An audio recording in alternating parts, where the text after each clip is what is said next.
പുതിയ ബാഗ് ഇടാം.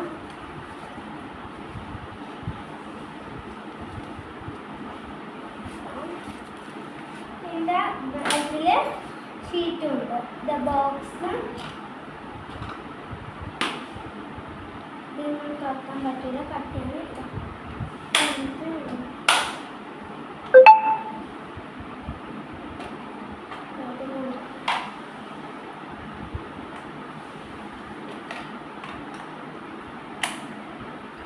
അപ്പം നമുക്ക് അങ്ങോട്ട് മാറ്റി വെക്കാം.